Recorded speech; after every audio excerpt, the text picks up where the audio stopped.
Bonjour les amis, bienvenue dans ce nouvel épisode The Momentum Podcast. Badis, comment tu vas? Ça va et toi, Mago? Ça va, alhamdoulilah. Aujourd'hui, on va parler d'un sujet, sujet tabou, l'argent. Ok. On va rentrer dans le vif du sujet. Badis, est-ce que l'argent fait le bonheur? Non, l'argent fait pas le bonheur. Et là, je pense qu'on va pas être d'accord. Hein. Je préviens tout le monde avec Mago une nouvelle fois. On va comme la dernière encore. fois. Voilà. Non, pour moi, ça fait pas le bonheur.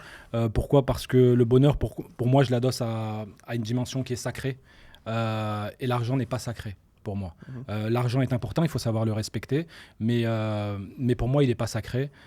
Donc du coup, ça ne me permettrait pas d'accéder au bonheur. Pour moi, le bonheur, c'est quelque chose qui va te demander beaucoup plus d'efforts spirituels, beaucoup plus d'efforts mentaux, beaucoup plus d'efforts personnels pour pouvoir l'atteindre, ou en tout cas simplement l'effleurer. Mais ce n'est pas avec l'argent que tu vas pouvoir le toucher. Toi, t'en penses quoi? Pour moi, clairement, l'argent, il participe au bonheur. D'accord. Aujourd'hui, sans argent, qu'est-ce que tu fais? Tu peux rien faire. Tu peux pas voyager, tu peux pas profiter, tu peux pas faire profiter tes proches, tes amis. Aujourd'hui, l'argent, c'est un outil. C'est un outil pour accéder à la liberté, qu'elle soit financière, géographique. Ça te permet en fait d'être maître de ton temps. Okay? Aujourd'hui, la majorité des gens échangent leur temps contre de l'argent. À partir du moment où tu as fait les bons choix financiers, où tu as une bonne éducation financière et tu as investi intelligemment, tu as fructifié ton argent, tu es libre. Oui, en fait, moi j'entends ce que tu dis parce que ton mindset c'est le mien. On partage le même mindset sur ce point de vue-là et effectivement l'argent te permet d'accéder à la liberté te permet d'accéder à un certain standing de vie. Sur ce point de vue-là, on est d'accord. C'est le cheminement que toi et moi on veut dans la vie. Sauf qu'en fait, tous les êtres humains ne sont pas pareil. Les gens n'ont pas la même vision du cheminement qu'il faut prendre. Ce qui compte, c'est la finalité, ce qui compte, c'est le cheminement et pas la finalité. Les gens n'ont pas le même cheminement dans la vie. Tu as des gens qui vont vivre en campagne, tu as des gens qui vont vivre dans des déserts, tu as des gens qui vivent avec rien, qui vivent simplement avec la religion, qui vivent simplement avec leurs enfants, qui vivent simplement avec leurs troupeaux, et ils sont heureux. Et ils sont pleinement heureux, ça se voit sur leur visage. Et l'argent ne rentre pas en ligne de mire. Donc, ils ne sont pas à la recherche de la liberté parce qu'ils ont en tout cas l'impression que la liberté, ils ont réussi à l'obtenir. Nous, toi et moi, on a grandi dans un système capitaliste, Mago, dans un système libéral qui est celui de la France et de la Belgique, donc celui du système européen, qui fait que pour accéder à la liberté, dans ce système-là, dans ce monde-là, il faut gagner de l'argent. Mais en tant qu'être humain, de manière générale, le fait de gagner de l'argent n'est pas synonyme de bonheur. Aujourd'hui, tu parles de ces gens qui vivent un peu en autarcie ou dans la précarité, qui sont heureux, peut-être qui vivent dans des maisons, tu sais, les maisons autonomes. On voit beaucoup de gens qui font ça, qui partent vivre dans la campagne, ils vivent avec 200-300 euros par mois. Alors certes, ils peuvent être heureux. Demain, tu as un souci, je ne sais pas moi, médical, tu as un souci financier.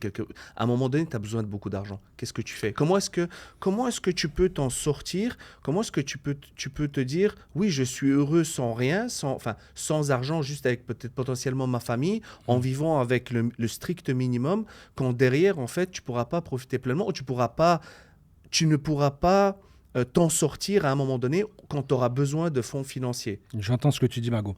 En fait, le plus important n'est pas de savoir combien tu gagnes, c'est de savoir comment tu gères ton argent. D'accord ? Tu as des gens qui gagnent beaucoup moins que moi et qui vivent peut-être mieux que moi. Parce qu'en fait, la question n'est pas de savoir si tu vas gagner de l'argent, c'est de savoir comment tu vas le dépenser et comment tu vas respecter ton argent. Donc là, on parle des gens qui... Je te parlais de l'exemple du mec qui a un troupeau, qui vit en autarcie, qui vit dans un désert ou qui vit en campagne.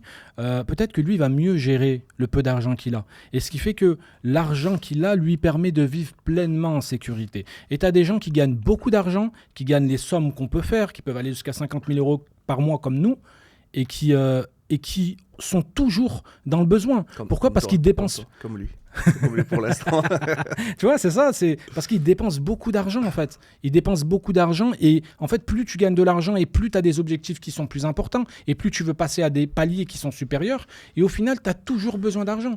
Donc, tu as des gens qui sont millionnaires, multimillionnaires et qui sont dans le besoin. Donc en fait, ce n'est pas une question de volume financier ou de volume de capital de ce que tu peux avoir, c'est surtout comment tu vas gérer ton argent et qu'est-ce que tu vas en faire et de quelle manière tu vas respecter ton argent. Donc tu vas me dire que ces gens-là, prenons n'importe quelle personne dans le monde, elle peut être heureuse avec sa famille à côté, etc. Tu vas leur proposer 100 000 euros ou 1 million d'euros. Tu crois qu'ils vont dire non, je suis déjà assez heureux comme ça, j'ai pas besoin de ça. Il y a une différence qui est importante, c'est le fait d'être heureux et le fait d'être attiré par l'appât du gain. D'accord ? Tu as des gens qui sont heureux, mais qui sont toujours attirés par l'appât du gain, qui sont toujours intéressés par le fait de gagner plus si l'opportunité se présente. Une personne qui est pauvre, si tu lui offres une plus grande maison, évidemment qu'elle va le prendre. Mais est-ce que ça l'empêche, à l'heure actuelle, de vivre pleinement heureux ? Moi, par exemple, tu vois, j'ai grandi dans un quartier en France. J'ai pas grandi avec des 1000 et des 100. J'ai pas grandi en tant que millionnaire. Je suis devenu millionnaire à partir de 30 ans. Et pourtant, j'ai été heureux. Et mes parents étaient heureux, tu vois. Et on a grandi dans un monde, dans une matrice où, en fait, on ressentait pas le besoin. Le besoin, on ne le sentait pas. Tu vois, et c'est toute une question de besoin, en fait. Est-ce que les gens ressentent des besoins et veulent satisfaire des besoins? Donc là, pas du gain, tu vois. Et tu as des gens qui ne ressentent pas le besoin. Ce que toi, tu peux ressentir dans ton business parce que tu as envie de faire plus d'argent et tu as envie de passer des paliers, tu as des gens qui ne ressentent pas ce besoin-là. Après, évidemment, ça peut participer à une meilleure qualité de vie. Je ne suis pas d'accord parce qu'en fait, je pense que tout homme, son devoir, c'est justement de faire en sorte de passer des paliers, de s'améliorer au niveau de ses connaissances, au niveau de ses performances physiques, d'être en bonne santé physique, mentale et financière. Ouais. Parce que derrière, un homme qui ne gagne pas d'argent, qui ne fait pas en sorte que sa famille ne manque de rien dans le futur, c'est deux choses différentes. Pas pour ça, ouais. Tu peux pas être heureux comme ça en te satisfaisant de peu. Ouais. Tu peux pas être... Oui, moi aussi, quand j'étais jeune, on était heureux, on s'amusait avec rien, on n'avait pas d'argent, etc. Mais on était heureux. Mais derrière, à un moment donné, quand tu deviens adulte, tu peux pas te satisfaire avec de 2 000 euros par mois. Comment tu vis aujourd'hui avec 2 000 euros par mois en Belgique ou en France ? 2 000 euros par mois, Badis, c'est 1 500 euros, ça part dans le loyer, les factures et tout. Ouais. 500 euros, tu as fait les courses. Tu fais quoi ? Tu restes à la maison, tu rentres chez toi après le travail et après quoi ? Après, tu as les problèmes qui commencent. Ta femme, elle commence potentiellement à te dire je veux ci, je veux ça. Elle regarde Instagram, elle est matrixée. Elle veut se bouger, elle veut que tu fasses les choses. Et puis derrière, ça crée des conflits. Tu vois ? Un homme, il se doit, par n'importe quel moyen, que ce soit un business, dans le sport, que ce soit dans, je sais pas, de l'immobilier, e-commerce, trading, peu importe, il doit faire de l'argent. Non, mais j'entends, moi, ce que tu dis, Mago, mais en fait, on va apporter de la nuance à tout ça. Nous, on est des personnes qui gagnons beaucoup d'argent. D'accord ? Et pourtant, et je pense faire partie des très rares personnes qui gagnent beaucoup d'argent et qui t'expliquent que l'argent ne fait pas le bonheur. Pourquoi ? Parce qu'en fait... Toujours ceux-là qui disent que l'argent ne fait pas le bonheur. Quand ils en ont, ils disent que ça fait pas le bonheur. Et c'est justement parce que j'en ai. Parce que tu vois, j'ai dû satisfaire ce besoin pour me rendre compte qu'en fait, j'en avais pas besoin. Tu vois, parce que je vis très humblement ici à Dubaï, même si je vis dans la ville la plus dynamique du monde et dans le plus beau quartier de la ville, je reste quand même humble dans ma façon de dépenser mon argent et dans ma façon de respecter l'argent. Tout à l'heure, tu parlais du fait que aujourd'hui, avec 2500 euros par mois, qu'est-ce qu'on peut faire ? En fait, la question, c'est pas qu'est-ce qu'on peut faire, c'est comment tu vas gérer ton argent, parce qu'en fait, on est à une époque où les gens veulent vivre au-dessus de leurs moyens. Donc, tu as des gens, tu parlais d'Instagram, il y a des gens qui vont sur les réseaux sociaux, ils voient telle personne avec telle voiture, donc les gens vont se mettre à faire de la riba, ce qui est interdit chez nous en tant que musulmans, donc faire des crédits à la consommation, des crédits auto, des crédits maison, pour vivre au-dessus de leurs moyens. Et c'est là que ces gens-là vont s'endetter, c'est là que les problèmes vont commencer. Mais si tu vis sans riba, si tu vis avec une bonne intention, et là on est vraiment dans un registre religieux, spirituel, si tu vis avec l'idée de respecter ton argent, en fait tu vas vivre en adéquation avec ce que tu as. Et le risque que tu vas avoir, ce que Dieu va te donner, en fait ça sera largement suffisant pour vivre. La question de savoir est-ce que je devrais gagner plus, c'est une fausse question parce que quand tu vas gagner plus, tu voudras encore gagner plus. Tu vois ? Donc, ce n'est pas une question de la somme que tu as sur ton compte, c'est comment tu vis avec ton argent. Bien sûr que si tu gagnes 2 000 euros par mois et que si tu as envie de voyager, tu vas aller aux États-Unis, tu vas aller au Mexique et que tu vas avoir une belle voiture et tu vas avoir un téléphone dernier cri, oui, c'est pas assez. Mais si tu veux vivre comme ça, et tout est une question de philosophie de vie, en fait. Ce n'est pas une question de montant sur ton salaire. Alors, on peut philosopher, on peut parler de ça pendant des dizaines de jours, mais le truc, c'est qu'aujourd'hui, faut comprendre que toi, aujourd'hui, tu fais beaucoup d'argent. Ouais. Les gens, ils survivent avec 2000 euros par mois. Et crois-moi qu'ils ne sont pas heureux. Ça dépend, Ils essaient Mago, de se convaincre qu'ils sont heureux. Tu es là, tu bosses, tu rentres, tu joues un peu à la console, tu manges ta pizza, ton burger, tu vas dormir et rebelote. Tu fais ça tous les jours et tu fais ça pendant 45-50 ans. C'est une vie, c'est le bonheur, ça? Est-ce que c'est le bonheur? À la limite, tu as un petit animal de compagnie, tu as ton chien, ton chat, tu as ta femme, un gosse, 2 gosses, 3 gosses, tu vois. Mais ok, les enfants, ça c'est le bonheur. Pour moi, le bonheur, c'est la famille, c'est le moment que tu passes avec ta famille, avec des amis proches. Ça, c'est le bonheur. Ouais. Mais l'argent, aujourd'hui, si je peux, grâce à l'argent, passer du temps avec ma famille et leur faire plaisir, ou avec des amis, je sais pas moi, louer un yacht, louer une voiture de luxe, ou quand je peux l'acheter, ou acheter des biens dans différents pays pour pouvoir voyager et faire profiter mes proches, clairement, ça fait le bonheur. En fait, toi, le problème dont ton raisonnement, Mago, c'est qu'en fait, tu fais une équation où tu vas incorporer dans ton équation l'argent, d'accord? L'argent donc est égal liberté, est égal bien matériel, est égal plus de temps en famille, et donc du coup est égal une meilleure vie. Là, c'est une équation que tu as fait, mais c'est une équation qui est fausse, qui est faussée. Pourquoi? Parce que tu as oublié une part importante de l'équation, c'est la psychologie humaine. D'accord? Donc, tu as des gens qui sont très riches. Moi, j'en connais, des gens qui ont beaucoup d'argent et qui sont malheureux. Tu as des gens qui sont riches et qui sont en dépression. Tu as des gens qui sont riches et qui se suicident, Mago. Tu vois? Tu vas à New York, tu vas à Wall Street, le nombre de traders qui font 200, 300 000 euros par mois. Moi, je suis à peine à 50 000 euros par mois. Tu as des gens qui sont à 300 000 euros par mois et qui se suicident tous les jours. Tu vois? Donc, l'argent ne fait pas le bonheur pour eux. Et pourtant, ils ont atteint toutes les parts de l'équation dont tu as parlé. Tu vois, parce qu'il y a une part de l'équation qui est la psychologie humaine. Et à côté de ça, tu as des gens qui, comme je te l'ai dit, qui gagnent très peu d'argent, qui n'ont pas forcément le temps, parce qu'ils doivent travailler, comme tu l'as dit, mais dans la part de la psychologie humaine, c'est des gens qui sont en paix avec eux-mêmes. Et c'est pour ça qu'ils arrivent à atteindre un niveau de bonheur qui est supérieur à des gens qui ont de l'argent. Ouais, mais ça reste un facteur important, sans aller dans l'excès. C'est un facteur comme un autre, Mago. C'est un facteur important pour pouvoir profiter de la vie pleinement. Je suis pas d'accord. Mais, attends, parce que là, j'aimerais bien passer... Vous avez bien entendu, hein, je suis pas d'accord. Il est pas d'accord, il sera jamais d'accord de toute façon. On va se clasher comme ça pendant 4 heures si on pouvait, tu vois. Mais là, on est pris un peu par le temps. Et moi, j'ai une question pour toi. Ouais. Est-ce qu'aujourd'hui, tu as côtoyé pas mal d'entrepreneurs, des gens qui ont fait des millions, toi-même, tu les as fait. Est-ce que l'argent rend fou? Est-ce que ça change une personne, l'argent? Ouais, ça rend fou. L'argent, ça peut rendre fou les gens. Ouais, ça peut rendre fou les gens parce que, en fait, l'argent révèle la vraie nature humaine. Ça révèle la nature de ceux qui l'ont et ça révèle la nature de l'entourage des personnes qui ont de l'argent. Donc, en fait, c'est révélateur d'énormément de choses. Moi, c'est quand j'ai commencé à gagner de l'argent que j'ai découvert énormément de choses autour de moi. Que j'ai découvert ce qu'était la jalousie, ce qu'était la rancœur. J'ai découvert même la haine des gens. Et ça, c'est l'argent qui m'a permis de voir ça. Tu vois? Donc, c'est un vrai révélateur de personnalité. Ça te permet de voir si tu es quelqu'un de généreux, si tu es dans une logique d'intérêt et de bénéfice avec les gens, ou alors si tu es dans une logique simplement de générosité. C'est-à-dire que moi, par exemple, pour gagner de l'argent, je ne suis pas prêt à tout et n'importe quoi. Moi, quand je vois quelqu'un pour boire un café, c'est simplement pour partager un moment. Ce n'est pas pour que cette personne puisse m'apporter tel ou tel contact dans le business. Donc, l'argent ou l'appât du gain ou la volonté de gagner plus d'argent, pour moi, c'est pas quelque chose qui, moi, m'a rendu fou, mais de manière générale, par mon expérience, j'ai vu que ça a rendu fou beaucoup de gens. Oh, je suis pas d'accord. Ouais. À ton grand étonnement, je suis pas d'accord.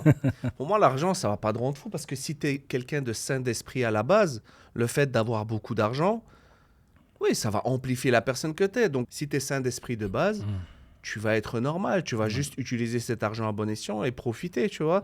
Tu vas pas commencer à péter des câbles parce que tu as touché 100 000, 1 million. Moi, demain, je touche 1 million d'euros. Je vais pas vriller. Je vais être moi-même. Je vais être le même Mago. On va rigoler. Je vais faire quelques invests. Je vais profiter. Mais je ne vais pas commencer à partir en vrille, sortir en boîte, prendre de la drogue ou gaspiller à gauche à droite pour rien, tu vois. Oui, après, là, tu parles pour toi, Mago. Et moi, je connais ta personnalité, donc j'entends bien ce que tu dis, je suis d'accord avec toi. Mais de manière générale, l'argent rend fou les gens. Tu viens ici à Dubaï, tu vois bien que l'argent est le vecteur de motivation principal ici à Dubaï, et tu vois bien qu'il y a très peu de relations humaines, il y a très peu de relations sincères. Pourquoi ? Parce que les gens sont tellement omnubilés par l'argent que quand ils sont arrivés à Dubaï, ils ont laissé leur fierté. Ils ont laissé leur fierté à l'entrée de l'aéroport. Ils ont laissé leur fierté avant même d'arriver à Dubaï parce qu'ils sont prêts à tout et n'importe quoi. Pourquoi ? Pour une seule raison, c'est gagner de l'argent. Donc les gens, par exemple, toi tu es dans le milieu de l'immobilier, tu as vu, il y a pas mal d'agents immobiliers qui veulent te vendre tout et n'importe quoi parce qu'ils sont prêts à tout pour avoir de l'argent. Donc ça rend fou. Quand l'argent te pousse au mensonge, quand l'argent pousse à la folie, quand l'argent pousse à la crédulité, là, il y a un problème. Tu vois, et c'est l'argent qui permet ça, qui permet aux gens de perdre tout sens de la vie. Encore une fois, c'est parce que c'est des gens qui, à la base, n'avaient pas de principe. C'est des gens qui, à la base, n'avaient aucun problème, même pour un billet de 10 euros, de te mentir, de t'arnaquer, de te vendre n'importe quoi, tu vois, qui vendraient leur mère pour quelques dizaines d'euros, tu vois. Ça, c'est des gens qui, de base, n'ont pas de... Oui, mais tu es d'accord avec moi, Mago, que tu as des gens qui n'ont pas connu l'argent et qui, lorsqu'ils l'ont connu, ont totalement changé. D'accord ? Donc, tu as des gens qui étaient normaux. Moi, j'ai connu des gens qui étaient tout à fait normaux avant de goûter à l'argent. L'argent a changé leur personnalité. L'argent est un curseur qui permet de vérifier si tu es une bonne personne, si tu es une personne généreuse, si tu es une personne droite. Et c'est pour ça que moi, j'ai l'habitude de dire, même religieusement parlant, que c'est la meilleure épreuve qui peut t'arriver de gagner de l'argent. Parce que c'est un principe de responsabilité et ça va te permettre de voir quelle personne tu es.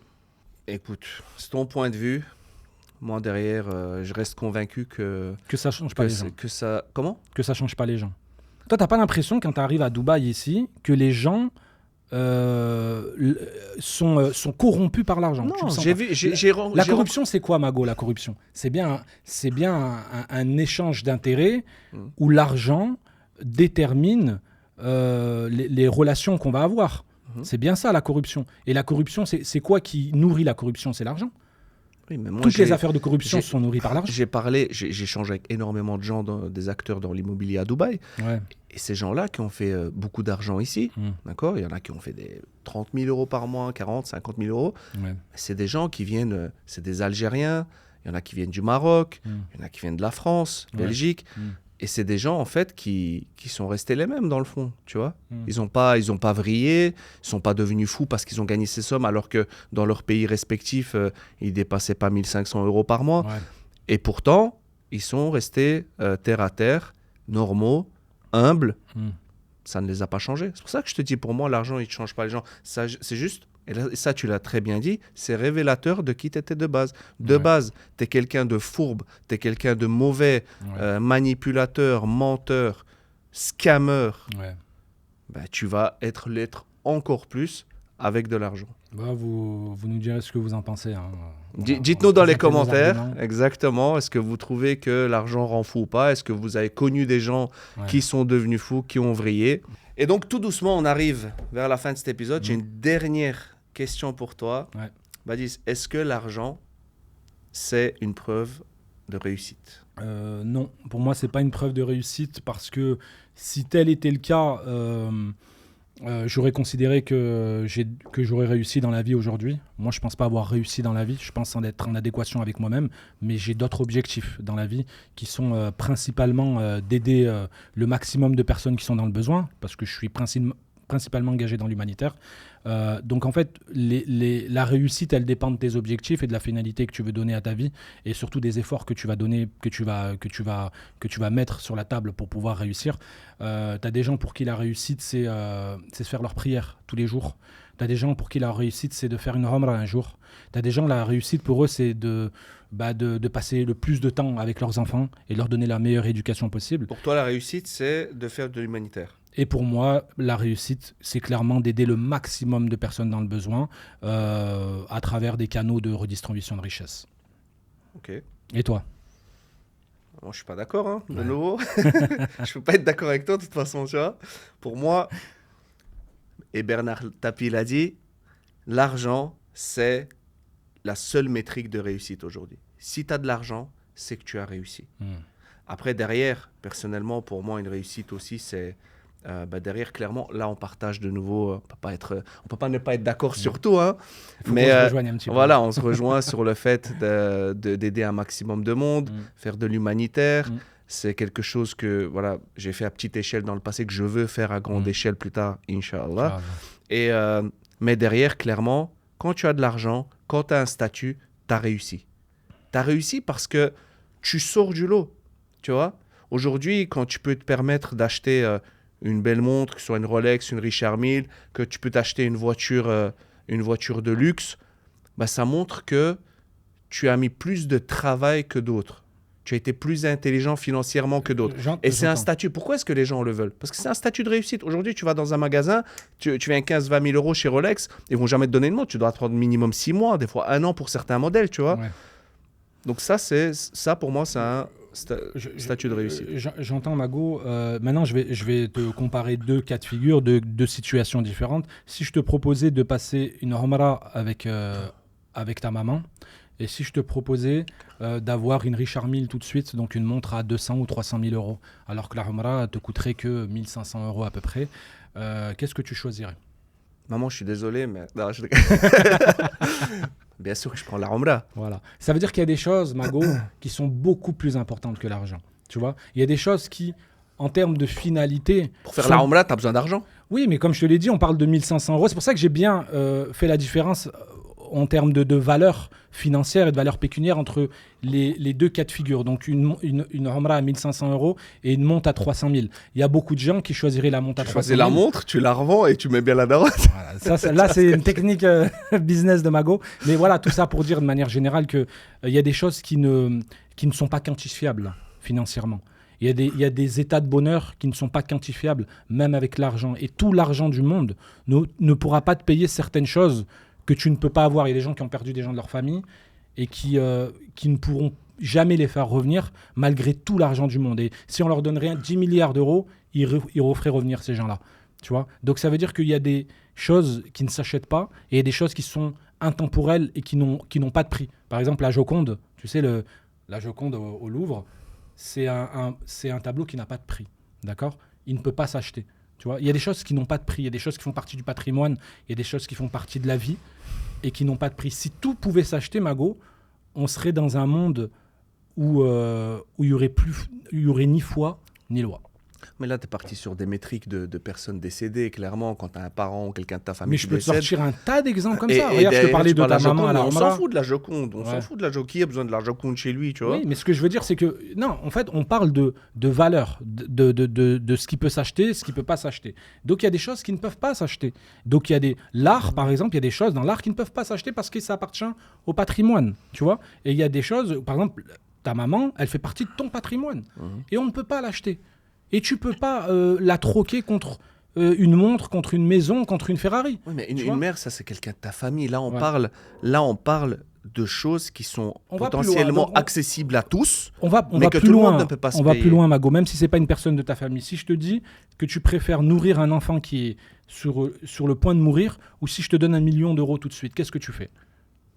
Encore une fois, je prends le million, je nourris des milliers d'enfants, tu vois. Oui, mais tu vois ce que je veux dire, c'est qu'en fait, il y a des choses qui ne se calculent pas. Moi, par exemple, je suis dans l'humanitaire depuis des années. Encore une fois, regarde, pour reprendre ton exemple, comment tu nourris ces enfants sans argent ? Aujourd'hui, si tu n'as pas d'argent, comment tu peux faire de l'humanitaire ? Là, on est sur un autre débat. C'est un statut de pouvoir faire de l'humanitaire. Alors, c'est pas mon argent que je dépense. En fait, c'est un système de redistribution de richesse. Donc, on est sur un cas de figure qui est encore différent quand on parle d'humanitaire. Okay. T'as jamais donné ton propre argent. J'ai aussi donné mon argent. Mais ce que je veux dire, et là, c'est pas une question d'argent d'ailleurs, parce que si tu es dans l'humanitaire, Mago, tu t'apercevrais que la plupart des gens qui donnent sont les gens qui ont le moins possible. D'accord ? Donc, les gens qui donnent, ils gagnent 1200, 1300 euros par mois. Et plus les gens gagnent de l'argent dans leur vie, et moins ils donnent. Et ça, c'est un constat que moi, j'ai vu dans l'humanitaire. Tu vois, je ne dis pas que ceux qui gagnent beaucoup d'argent ne participent pas à la redistribution de richesse, mais généralement, c'est ceux qui gagnent le moins qui donnent le plus. Oui, donc, ils savent ce que c'est. Voilà, c'est pas une question d'argent. Et donc, je reviens pour te dire que, tu vois, il y a des choses qui ne s'achètent pas et il y a des choses que tu pourras pas troquer. Tu pourras jamais troquer l'argent contre la santé d'un enfant. Tu pourras jamais troquer l'argent contre passer un moment en Umrah avec ta maman. La santé de ton enfant, tu peux lui donner lui prodiguer les meilleurs soins médicaux avec de l'argent. La Umrah, tu peux faire les meilleurs hôtels avec les meilleurs transferts, le meilleur en business class pour ta maman, pour son confort. Donc au final, l'argent, tout ça, c'est un statut. Encore une fois, je suis pas d'accord même sur la santé, Mago, parce que dans les pays riches, tu as autant de gens qui ont des maladies, des mycoviscidoses, toutes les maladies possibles. Donc c'est pas une question d'argent en fait. C'est pas l'argent et moi je le vois même au Sahel, par exemple avec les problèmes de malnutrition qu'il peut avoir. C'est pas l'argent qui va déterminer si tu seras en bonne santé ou pas. Déjà, c'est Dieu dans un premier temps. Et ça dépend de... Il y a plusieurs... En fait, c'est une question multifactorielle. Ça dépendra de ta façon de manger. Regarde, aux États-Unis, c'est le pays le plus riche du monde. Et pourtant, une personne sur deux est obèse. Tu vois ? Donc, en fait, c'est plutôt une question de psychologie, une façon de vivre, tu vois. Bah, écoute, Badis, c'était ultra intéressant. Les amis, dites-nous toujours en commentaire ce que vous avez pensé de cet échange. On n'est jamais d'accord avec Badis sur rien, presque sur rien. Voilà, Badis, merci beaucoup. Merci à toi, mon frère. C'était un bon échange. Comme d'habitude. Et à bientôt dans un nouveau clash, Inch'Allah. Badis versus Mago, ou peut-être avec un autre invité, on verra bien sur un autre sujet. Surprise. Allez.